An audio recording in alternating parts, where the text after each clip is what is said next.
नमस्कार, जय माता दी मित्रों। आप सभी का हमारे YouTube चैनल चमत्कार को नमस्कार है पर स्वागत है। मित्रों, हिमाचल शक्तिपीठ दर्शन की यात्रा का ये मेरा आज तीसरा दिन है और ये वीडियो हिमाचल शक्तिपीठ श्रृंखला का दूसरा पार्ट है। इससे पहले वाले वीडियो में हमने दर्शन किए थे आनंदपुर साहिब गुरुद्वारे, नैना देवी मंदिर और माँ चिंतपूर्णी के। और आज सोमवार तारीख 22 अप्रैल 2024 है और आज हम जाएंगे माता ज्वाला देवी के दर्शनों के लिए, जो कि एक बहुत ही रहस्यमयी और चमत्कारिक मंदिर है, जिसके चमत्कार के आगे विज्ञान भी हैरान है। ज्वालाजी देवी का मंदिर भारत में हिमाचल प्रदेश के कांगड़ा जिले में स्थित है। राष्ट्रीय राजमार्ग पर स्थित होने के कारण ज्वालाजी मंदिर तक आसानी से पहुंचा जा सकता है और यहाँ का मौसम सुहावना होने के कारण पूरे वर्ष कभी भी यहाँ पहुंचा जा सकता है। पंजाब, हरियाणा, नई दिल्ली और जम्मू कश्मीर के सभी महत्वपूर्ण शहरों से लगातार राज्य परिवहन बस सेवाएं यहाँ उपलब्ध है। मंदिर सड़क मार्ग से अच्छी तरह से जुड़ा हुआ है। लगातार बस और टैक्सी सेवाएं यहाँ उपलब्ध हैं। ये मंदिर बस स्टैंड से मात्र 10 मिनट के रास्ते पर है। भगवती के 51 शक्तिपीठों में से एक ज्वालामुखी मंदिर काफ़ी प्रसिद्ध है। इस मंदिर को जोतावाली मंदिर के नाम से भी जाना जाता है। पौराणिक मान्यताओं के अनुसार इस स्थान पर माता सती की जीभ गिरी थी। यहाँ माता ज्वाला के रूप में विराजमान है। ज्वाला देवी की ज्वाला का रहस्य धर्म है या विज्ञान, ये बात सभी के समझ के बाहर है। इस मंदिर का चमत्कार यह है कि यहाँ कोई मूर्ति नहीं है, बल्कि पृथ्वी के गर्भ से निकल रही 9 ज्वालाओं की पूजा यहाँ की जाती है। आज तक इसका कोई रहस्य नहीं जान पाया है कि आखिर ये ज्वाला यहाँ कैसे निकल रही है। कई भूवैज्ञानिक ने कई किलोमीटर की लंबी खुदाई करने के बाद भी यह पता नहीं लगा सके कि यह प्राकृतिक गैस कहाँ से निकल रही है। ब्रिटिश साम्राज्य के दौरान मंदिर की ज्वाला जानने के लिए जमीन के नीचे दबी ऊर्जा का पता लगाने के लिए काफ़ी कोशिश की गई, लेकिन उनके हाथ कुछ नहीं लगा। साथ ही आज तक कोई भी इस ज्वाला को बुझा नहीं पाया है। बादशाह अकबर ने मंदिर की ज्वाला के बारे में सुना तो उन्होंने अपनी सेना बुलाकर इस ज्वाला को बुझाने की कई बार कोशिश की, लेकिन कोई भी मंदिर की ज्वालाओं को बुझा नहीं पाया। फिर उसने नहर तक की खुदाई करवाने की कोशिश की, लेकिन नाकामयाब रहा। नहर मंदिर की बाईं ओर देखने को अभी भी मिल जाएगी। बाद में वह माँ के इस चमत्कार को देखकर नतमस्तक हो गया और 1.25 मन के सोने का छत्र चढ़ाने वहाँ पहुँचा, लेकिन माता ने उसे स्वीकार नहीं किया और वह गिरकर किसी अन्य धातु में बदल गया। ये धातु कौन सा है, इसका आज तक किसी को कोई पता नहीं चल पाया। मैंने जो फ़ोटो यहाँ पे शेयर की है, उस फ़ोटो में आप देख पा रहे हैं कि इसमें जो छेद बना हुआ है, ये छेद धातु को लैब में टेस्ट करने के लिए लिए गए सैंपल की वजह से बना है। ज्वाला देवी मंदिर में बिना तेल और बाती के 9 ज्वालाएं जल रही हैं, जो माता के 9 स्वरूप का प्रतीक है। मंदिर एक सबसे बड़ी ज्वाला जो जल रही है वह ज्वाला माता है और अन्य 8 ज्वालाओं के रूप में माँ अन्नपूर्णा, माँ विंध्यवासिनी, माँ चंडी देवी, माँ महालक्ष्मी, माँ हिंगलाज माता देवी, माँ सरस्वती, माँ अंबिका देवी और माँ अंजी देवी हैं। ये बातें सिद्ध करती है कि यह चमत्कारिक ज्वाला मंदिर है। मंदिर से निकलती ज्वाला का रहस्य आज भी रहस्य ही बना हुआ है। ज्वाला देवी शक्तिपीठ के पास माता ज्वाला के अलावा एक अन्य चमत्कारिक कुंड है, जिसे गोरख डिब्बी के नाम से जाना जाता है। ये भी मंदिर प्रांगण में ही बना हुआ है। यहाँ कुंड के पास आकर आपको ऐसा लगेगा कि कुंड की पानी बहुत ही गर्म खौलता हुआ है, लेकिन जब आप पानी का स्पर्श करेंगे तो आपको ऐसा प्रतीत होगा कि कुंड का पानी ठंडा है। भक्त गोरखनाथ माँ ज्वाला देवी के बहुत बड़े भक्त थे और हमेशा भक्ति में लीन रहते थे। एक बार भूख लगने पर गोरखनाथ ने माँ से कहा कि माँ, आप पानी गर्म करके रखें, तब तक मैं भिक्षा मांग कर आता हूँ। जब गोरखनाथ भिक्षा लेने गए तो वापस लौट कर नहीं आए। मान्यता है कि यही वह ज्वाला है जो माँ ने जलाई थी और कुछ ही दूरी पर बने कुंड से पानी से आज भी भाप निकलती प्रतीत होती है। इस कुंड को गोरखनाथ की डिब्बी भी कहा जाता है और ये श्री गोरखनाथ जी नाथ संप्रदाय से आते हैं और इस मंदिर की देखभाल और रखरखाव भी नाथ संप्रदाय के साधु लोग करते हैं। मान्यता है कि कलयुग के अंत में गोरखनाथ मंदिर वापस लौट कर आएंगे और तब तक ज्वाला जलती रहेगी। हमें माता के दर्शन भीड़ कम होने के कारण आसानी से हो गए और इस मंदिर के बारे में हमने जो भी सुना था अपने अनुभवों में वो सच पाया। ज्वाला माता और गोरख डिब्बी के दर्शनों के बाद मंदिर के ऊपर बने तारा माता मंदिर के दर्शन करने चाहिए।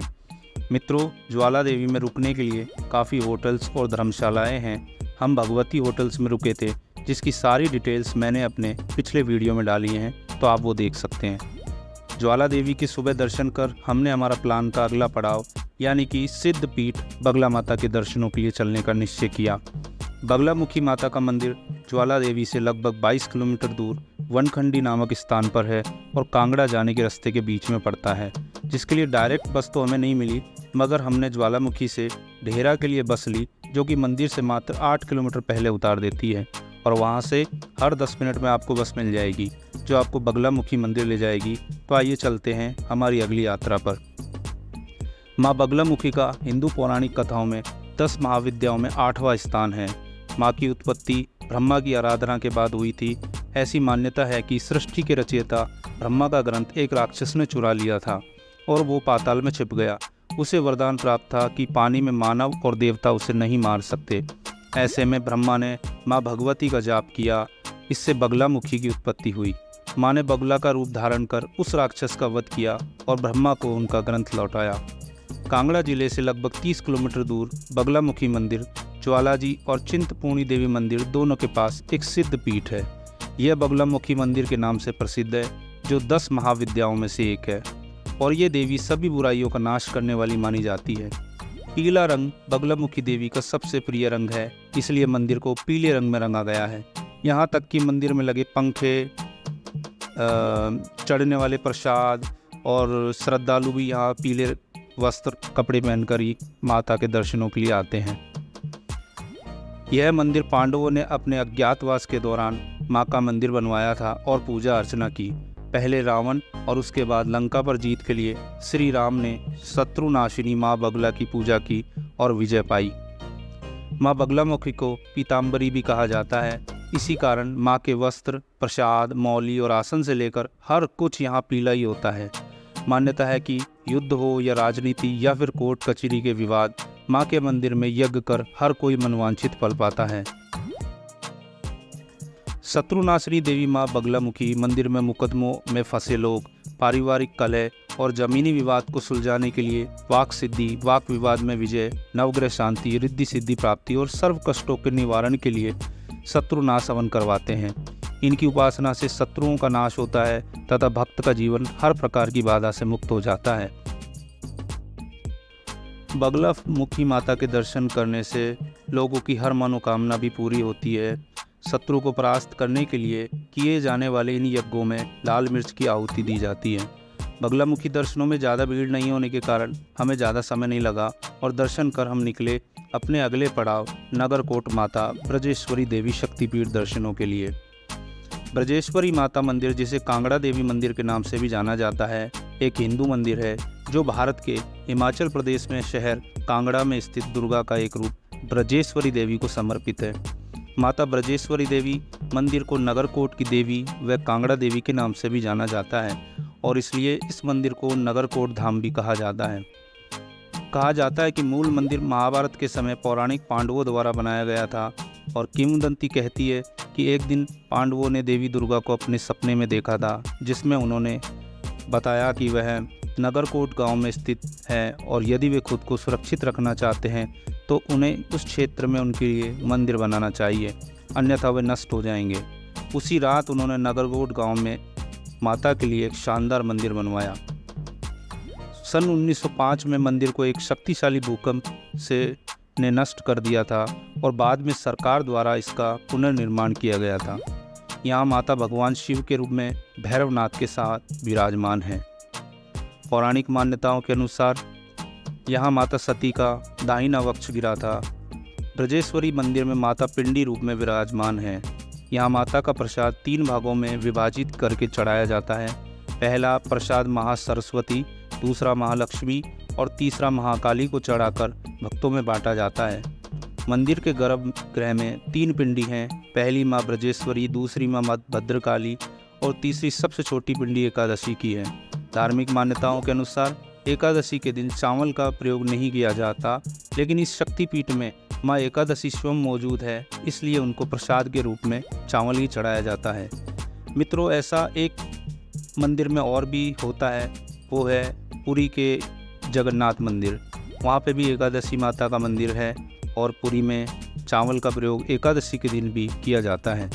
और यहाँ तक कहा जाता है कि जो व्यक्ति अपने जीवन काल में पुरी के मंदिर दर्शन करके आते हैं, उनको एकादशी में चावल खाने का पाप नहीं लगता है। मंदिर की खासियत यह है कि इस मंदिर में भविष्य में होने वाली घटनाओं के बारे में भक्तों को पहले से ही आगाह किया जाता है, यानी कि उन्हें संकेत रूप में पहले से ही ईश्वर आने वाली विपत्ति के बारे में आगाह कर देता है। यहाँ आसपास में अगर कोई बड़ी समस्या आने वाली होती है तो भैरव बाबा की मूर्ति से आंसुओं का गिरना शुरू हो जाता है। तब मंदिर के पुजारी विशाल हवन का आयोजन कर माँ से आपदा को टालने के लिए निवेदन करते हैं। भैरव बाबा के मंदिर में महिलाओं का जाना वर्जित है। बताया जाता है कि बाबा भैरव की मूर्ति 5000 वर्ष पुरानी है। मंदिर के मुख्य द्वार के आगे ध्यानु भगत की मूर्ति मौजूद है, जिन्होंने अकबर के समय देवी को अपना सिर चढ़ाया था। मंदिर तक 10 मिनट के बाजार मार्ग से होते हुए आसानी से पहुंचा जा सकता है। ब्रजेश्वरी देवी के दर्शन के बाद हमने अगले मंदिर के दर्शनों का प्लान बनाया और उसके लिए पहुंचे बस स्टैंड, जहां से आसानी से चामुंडा के लिए बस मिल जाएगी, जो कि कांगड़ा से लगभग 17 किलोमीटर दूर है। मित्रों, ये हमारी शक्तिपीठ यात्रा का आज तीसरा दिन है और अब तक हमने हिमाचल प्रदेश के 5 शक्तिपीठों में से 4 शक्तिपीठ मंदिरों के दर्शन कर लिए हैं, जिनमें नैना देवी, चिंतपूर्णी देवी, ज्वाला देवी और ब्रजेश्वरी देवी शामिल हैं। बगलामुखी मंदिर एक सिद्धपीठ चमत्कारिक मंदिर है, मगर वो शक्तिपीठ में शामिल नहीं है। अब तक की यात्रा का खर्च, जिसमें कि ट्रेन, बस, ऑटो और होटल का खर्च शामिल है, वह 2 व्यक्तियों का 2590 रुपये का हुआ है, जिसमें कि खाने का खर्चा शामिल नहीं है। अब अगले वीडियो में हम दर्शन करेंगे शक्तिपीठ माँ चामुंडा देवी के। मित्रों, यदि आपको ये वीडियो की जानकारी अच्छी लगी तो चैनल को सब्सक्राइब और लाइक और शेयर करें, ताकि अधिक से अधिक लोगों तक अच्छी जानकारी पहुंच सके। इस वीडियो में बस इतना ही। जय माता दी मित्रों।